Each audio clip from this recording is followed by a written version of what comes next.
একটা শহর কতটা ব্যস্ত হলে কারো আর্তনাদ শরীর কেউ তাকায় না। একটা হাসপাতালের গেটের সামনে যখন একজন মানুষকে ইট দিয়ে পিটিয়ে মারা হয়, তখন প্রশ্ন জাগে, এটা কেমন শহর? আর 10টা মানুষের মতোই ছিলেন সোহাগ, কিন্তু তার মৃত্যুটা ছিল অস্বাভাবিক, পৈশাচিক এবং জনসম্মুখে। সোহাগকে নৃশংসভাবে হত্যার ঘটনায় করা অস্ত্র মামলায় তারেক রহমান রবিন আদালতে স্বীকারোক্তিমূলক জবানবন্দি দিয়েছেন। এছাড়া হত্যা মামলায় টিটন গাজী নামে এক আসামিকে 5 দিনের রিমান্ড দিয়েছেন আদালত। শনিবার তাদের আদালতে হাজির করে পুলিশ।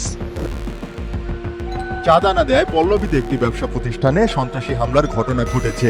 11 জুলাই শুক্রবার বিকেল 5টার দিকে পল্লবীর আলবদির টেক এলাকায় একে বিল্ডার্স নামের আবাসন নির্মাণ প্রতিষ্ঠানে এ হামলা হয়।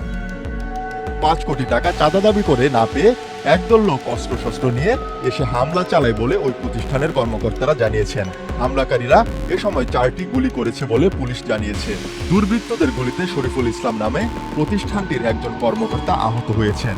তাকে কুর্মিটোলা জেনারেল হাসপাতালে ভর্তি করা হয়েছে। ঢাকার শ্যামলীতে এক যুবক ছিনতাইয়ের শিকার হয়ে নিজের পরনের জামা জুতাও হারিয়েছেন। ওই ঘটনার একটি ভিডিও সামাজিক যোগাযোগ মাধ্যমে ছড়িয়ে পড়েছে। সিসিটিভি ক্যামেরার সূত্র অনুযায়ী শুক্রবার সকাল 6টা 1 থেকে 6টা 2 এর মধ্যে এই ঘটনাটি ঘটে শ্যামলীর এক ফাঁকা গলিতে।